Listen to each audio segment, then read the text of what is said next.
पूरे बिहार में लोग परेशान हैं बिजली के बिल से, स्मार्ट मीटर से। हम लोग बार बार कहें ये स्मार्ट मीटर नहीं, स्मार्ट शीटर है। और जो सर्वे जो कराया जा रहा है ज़मीन का, इससे लोग बहुत परेशान हैं। और बिहार में बिजली पूरे देश में सबसे महंगा बिजली जो है मिलता है।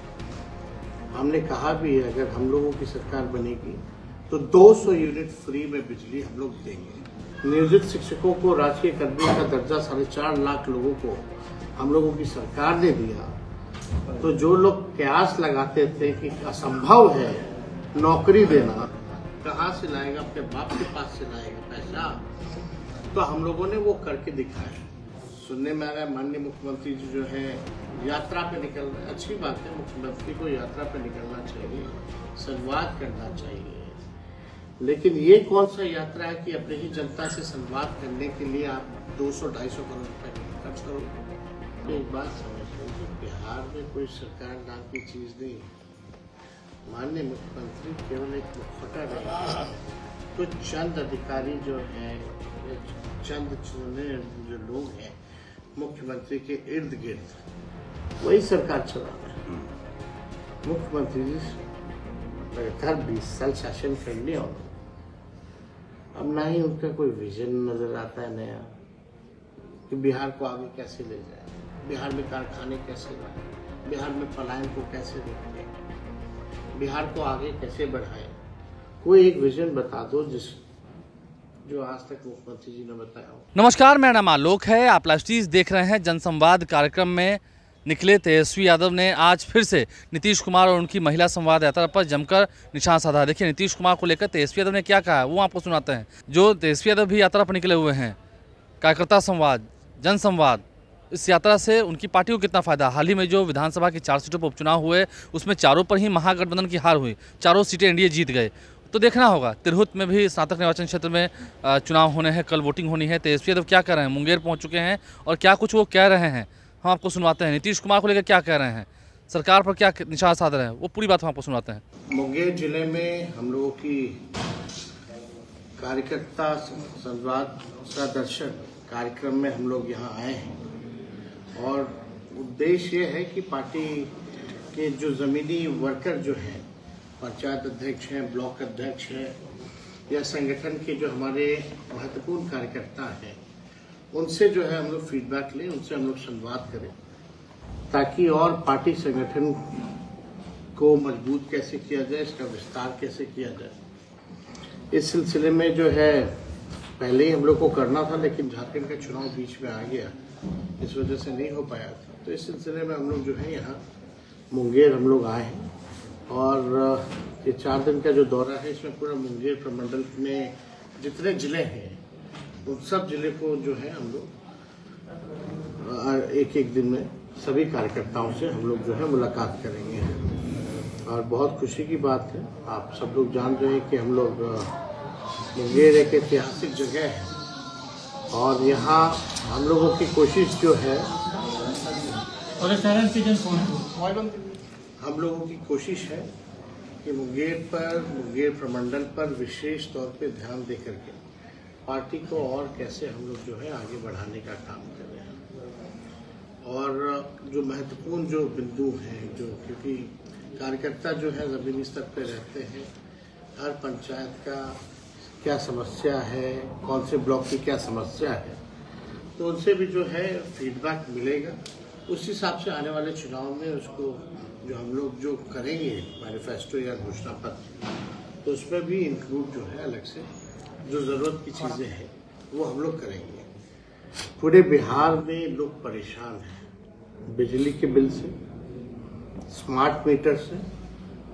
हम लोग बार बार कहें ये स्मार्ट मीटर नहीं, स्मार्ट शीटर है। और जो सर्वे जो कराया जा रहा है जमीन का, इससे लोग बहुत परेशान हैं। और बिहार में बिजली पूरे देश में सबसे महंगा बिजली जो है मिलता है। हमने कहा भी है अगर हम लोगों की सरकार बनेगी तो 200 यूनिट फ्री में बिजली हम लोग देंगे। और वही नहीं, इस सरकार से भी हम लोग 200 यूनिट फ्री बिजली हम लोग दिलवाने का काम करेंगे। मुख्यमंत्री जी पहले कहते थे 10 लाख नौकरी कहाँ से लाएगा, तो 17 महीनों में जो हम लोगों ने नौकरियां जो बांटी है, 5 लाख नौकरी हम लोग दिए, 3.5 लाख नौकरी प्रक्रियाधीन करा करके आए। नियोजित शिक्षकों को राजकीय कर्मियों का दर्जा 4.5 लाख लोगों को हम लोगों की सरकार ने दिया। तो जो लोग कयास लगाते थे कि असंभव है नौकरी देना, कहाँ से लाएगा, अपने बाप के पास से लाएगा पैसा, तो हम लोगों ने वो करके दिखाया। और मैं बिहार के लोगों को आश्वस्त करता हूँ कि इसी सरकार से 200 यूनिट फ्री में बिजली हम लोग दिलवाने का काम करेंगे और पूरी तरीके से सरकार को मजबूर करेंगे कि जनता की जो समस्याएं हैं इसको दूर किया जाए। दूसरा, जो लैंड सर्वे चल रहा है उससे लोग परेशान। पूरे बिहार में लॉ एंड ऑर्डर की सिचुएशन जो है बद से बदतर है। और अभी सुनने में आ रहा है माननीय मुख्यमंत्री जी जो है यात्रा पे निकल रहे हैं। अच्छी बात है, मुख्यमंत्री को यात्रा पे निकलना चाहिए, संवाद करना चाहिए, लेकिन ये कौन सा यात्रा है कि अपनी ही जनता से संवाद करने के लिए आप 200-250 करोड़ रुपए खर्च करोगे। हमने भी संवाद किए, लालू जी भी मुख्यमंत्री थे, संवाद करते थे, राबड़ी देवी जी के समय में भी संवाद होता था, लेकिन ये 250 करोड़ रुपए केवल संवाद यात्रा पर खर्च होगा। अपने ही जनता मालिकों से मिलने के लिए, बात करने के लिए 250 करोड़ रुपए। बिहार एक गरीब राज्य है, पिछड़ा राज्य है। लगातार मुख्यमंत्री तो अब भूल गए विशेष राज्य के दर्जे को लेकर के, जब से एनडीए के साथ गए क्या, तो वो सरकार के पार्ट एंड पार्सल है, वो सरकार है, भारत सरकार है। अब दिलवाएं बिहार को विशेष राज्य का दर्जा, लेकिन गरीब राज्य है, फिर भी बाढ़ के लिए पैसा नहीं केंद्र सरकार के पास, लेकिन मुख्यमंत्री जी केवल संवाद करेंगे, इसके लिए जो है 250 करोड़ रुपए खर्च होगा। ये किसका पैसा है और ये 250 करोड़ का क्या ब्यौरा है, कहाँ खर्च होगा, किस चीज में खर्च होगा, ये माननीय मुख्यमंत्री जी को बताना चाहिए। ये तो अधिकारियों की लूट की छूट की यात्रा है। और ऐसा यात्रा, मान लीजिए हम मुंगेर आए हैं तो हर जिले मुख्यमंत्री नहीं जाएंगे, मुख्यमंत्री जी 3 जिलों का एक जिले में बैठ के करेंगे। अब आप बताओ कितना संभव है कि मुंगेर भी बैठ जाए, बेगूसराय भी बैठ जाए, खगड़िया के लोग भी आएंगे मुंगेर में। 3 जिलों के लोगों से संवाद माननीय मुख्यमंत्री जी 1-2 घंटे में कटेंगे क्या? ये कौन सा संवाद है? उसके लिए 250 करोड़ रुपए खर्च। ये प्रश्न उठता है। हम मना नहीं कर रहे, मुख्यमंत्री जाए, मिले, बात करें, लेकिन ये जनता का पैसा है, जनता जानना चाहता है, विपक्ष भी जानना चाहता है कि आप 3 जिले में जाइएगा, क्या एक जिले में जाकर के 3 जिले का आप पूरा कीजिएगा, तो आप 1-2 घंटे में तीनों जिलों के लोगों से संवाद भी कर लोगे, समस्या का भी समाधान कर दोगे क्या? आप लोग सब लोग जानते हैं IPRD के जरिए जो है मुख्यमंत्री का पट्टा में जनता दरबार चलता था, लाइव मना कर दिया गया कि लाइव नहीं होगा। वो मना क्या कर दिया गया, जनता दरबार ही बंद कर दिया गया, क्योंकि उसमें लाइव आता था कि एक ही व्यक्ति 4 बार 5 बार जनता दरबार में पहुंचा, लेकिन उस समस्या का समाधान नहीं हो पाया। कई बार ऐसे कितने व्यक्ति हैं जो जनता दरबार में गए, 1 बार नहीं 5 बार गए, लेकिन कोई समाधान नहीं हो पाया। तो क्या माननीय मुख्यमंत्री जी 1 जिले में बैठ के 3 जिले के लोगों से संवाद कर लेंगे, उनकी समस्या सुन लेंगे, क्या उनकी समस्या का समाधान कर देंगे? ये बड़ा प्रश्न चिन्ह जो है उठता है। तो आगे तो हम लोग बहुत कुछ समय आने पे हम लोग चुनाव है, आने वाला है नवंबर में, जो शेड्यूल्ड है अक्टूबर-नवंबर, लेकिन हम लोग क्या क्या करेंगे सरकार में आने के बाद, ये हम लोग बना के रखे हैं और भी बना रहे हैं। समय आने पे हम लोग बताएंगे कि हम लोग क्या क्या करेंगे बिहार को आगे बढ़ाने के लिए, बिहार के लोगों की तरक्की कैसे हो, विकसित राज्यों में बिहार कैसे गिना जाए। जो हम लोगों का विजन है, जो रोड मैप है, इसको हम लोग आगे चल के जो बताएंगे। आप देखिए, हम लोगों ने विज्ञापन जारी किया नौकरियों का,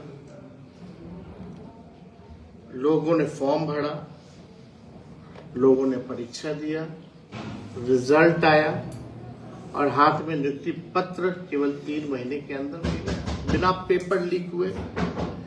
हमारे आने से पहले सरकार में पेपर लीक होता था, हमारे जाने के बाद जो है पेपर लीक हुआ। कई एक आध उदाहरण नहीं, नीट का मामला हो, CHO का भी मामला, जो हेल्थ डिपार्टमेंट 2000 पद को लेकर के सारा मेरा ही किया हुआ है, CHO पद का सृजन, बल्कि पब्लिक हेल्थ कैडर लाए हैं। 1.5 लाख वैकेंसी हम कर दिए हैं। कैबिनेट में माननीय मुख्यमंत्री जी ने बोला कि इसको अभी मत लाइए, इसको बाद में लाइएगा, अभी शिक्षक लोग का हुआ है, तो वो कब भरा जाएगा? और जब लोगों की भरने की बात आती है तो 2000 जो है पद है इसमें CHO का, पेपर लीक हो जाता, ये तो अद्भुत है। ये क्या हो रहा है? लोग परेशान है। अभी देखिएगा 17वें जो BPSC परीक्षा को लेकर के आयोग कभी भी चुप्पी साधी हुई, और हमको जो नॉर्मलाइजेशन जो करना चाहिए आयोग को, BPSC को, ये अभी तक क्लियर नहीं है।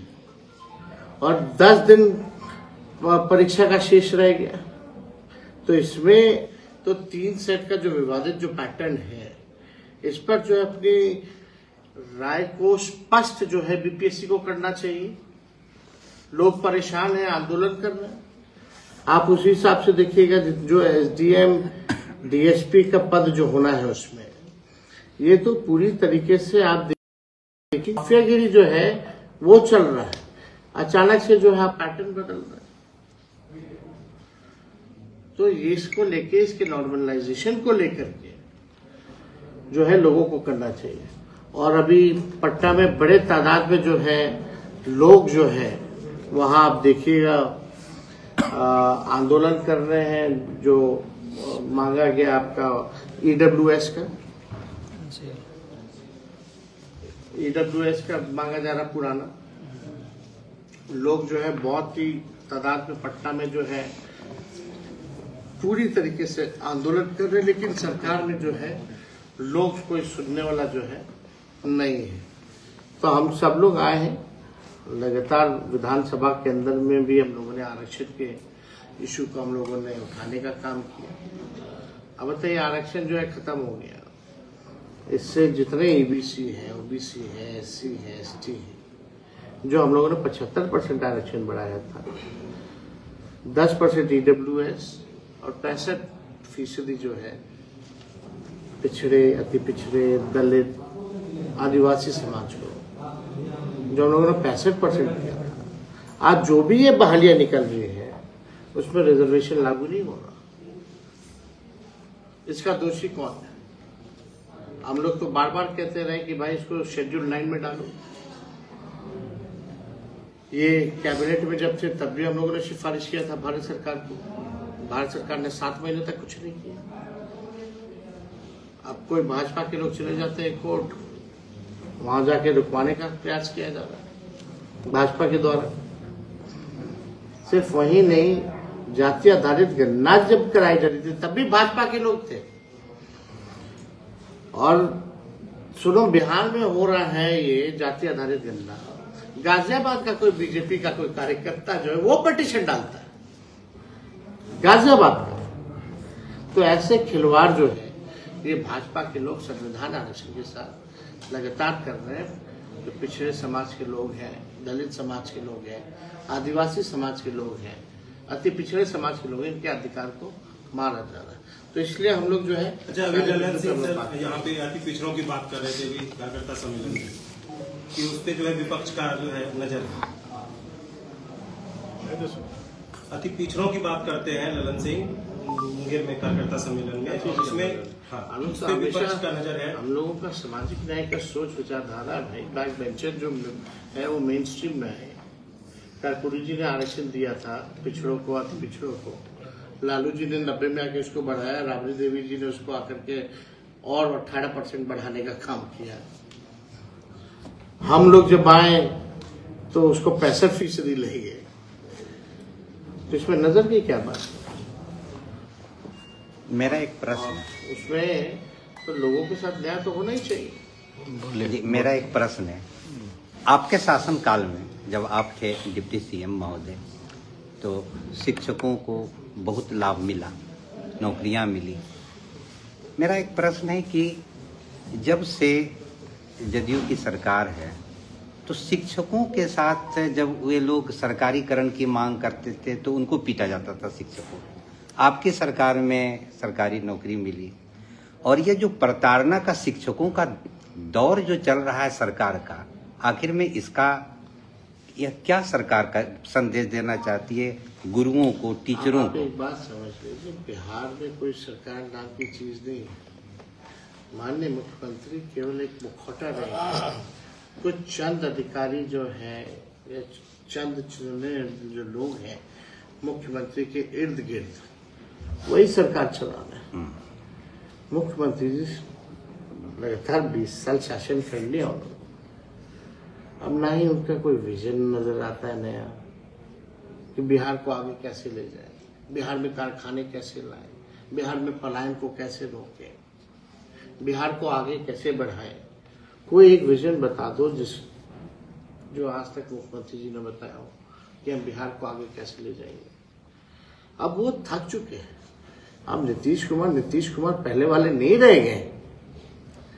अब तो केवल उनको आगे करके मुखौटा बना करके कुछ अधिकारी जो है अपना जेब गरम कर रहे हैं। ये हकीकत है और ये सच्चाई है। हर कोई व्यक्ति हर बात इस बात को जानता है। लोगों के साथ अन्याय तो किया ही जा रहा है, माफियाओं के साथ मिलकर के काम किया जा रहा है। शराबबंदी है लेकिन शराब माफियाओं का बोलबाला है। यही हाल हो रहा है। वैसे शिक्षा माफिया है। आप बताओ, जितना भी पेपर लीक होता है उसके तार एक जिले से क्यों जुड़े होते हैं और आज तक किसी पे कार्रवाई क्यों नहीं की गई? कौन है दोषी? कोई एक बड़ा अधिकारी बताओ, मंत्री बताओ।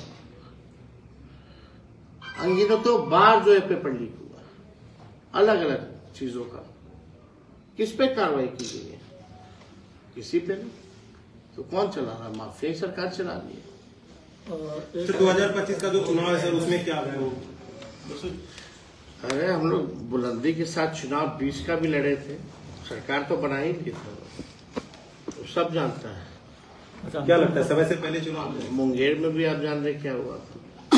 तो थाने की जरूरत है आप लोग को। सर, महंगाई पर एक लाइन बोल दीजिए। उपचुनाव ठीक है, होता रहता है। आप जितना उपचुनाव आप देखिएगा, उपचुनाव का रिजल्ट और मेन चुनाव का रिजल्ट में भारी अंतर रहता है। सर, एक नेता प्रतिपक्ष है सर, एक सवाल है सर। एक जाति बहुत सड़कों पर इधर आंदोलन कर रही है, 5 समाज का, वो सड़कों पर आंदोलन कर रहे हैं, उन लोगों का आरक्षण खत्म कर देने का। इस पर विपक्ष क्या भूमिका है? इसको देखना पड़ेगा, उन लोगों से बात करना पड़ेगा क्या मैटर है, उसके बाद ही अध्ययन करके कुछ बात। पिछले 35 वर्ष से 15 वर्ष आपकी सरकारें, फिर बीच में 2 वर्ष आप गए और 20 वर्ष से लगभग नीतीश जी है, तो इसके बावजूद बिहार में SC ST या OBC समुदाय के लोगों का शोषण अभी तक रुक क्यों नहीं? से पहले वाला तो है नहीं बात, वो आप भी जान रहे हैं। नहीं, वो तो हमको भी न देखे और आपको भी जहाँ नहीं इतना नहीं, हम जागरूक व्यक्ति थे। हम सामाजिक रूप से और राजनीतिक रूप से भले क्रिकेट खेलते हों, दिल्ली में रहते हों, लेकिन जानकारी हम पूरी रखते थे, ऐसी बात नहीं है। और लोग इतिहास पढ़ते भी हैं, हम लोग भी जानते हैं कि क्या माहौल पहले था और अब में बड़ी तब्दीली आई है। लेकिन इस चीज को तो प्रशासन में जो लोग हैं उनको देखना चाहिए कि इस तरह का, और साथ ही साथ जो समाज में जो लोग रहते हैं उनको भी अपने विचार में बदलाव लाने की जरूरत है। और ये बिहार में तो काफी कम है ऐसा मैटर, लेकिन और बीजेपी शासित राज्यों में आप जहाँ चले जाएं वहाँ क्या हाल है आप देख लीजिए। चाहे मध्य प्रदेश हो, चाहे उत्तर प्रदेश हो, चाहे राजस्थान हो, वहाँ तो पुलिस का ही यूपी में जो है क्रिमिनलाइजेशन करती है। सर, एक अंतिम सवाल सर, बिहार में जो उपचुनाव हो रहे हैं और अभी लगातार प्रशांत किशोर जी बिहार कैंपेनिंग कर रहे हैं, लगातार जो राजद के जहाँ मुस्लिम कितना पार्टी चुनाव लड़ रहा आप देखें, कितना पार्टी कितना लोग चुनाव लड़ता है, सब तो लड़बे करता है, क्या दिक्कत है। तेजस्वी यादव ने क्या कुछ कहा, हमने आपको पूरी बात सुनवाई है, कैसे निशान साध रहे थे सत्ता पक्ष पर, ये भी आपको सुनवाया है। हमारे चैनल को सब्सक्राइब कर लें, साथ साथ फेसबुक पेज भी लाइक करें। धन्यवाद।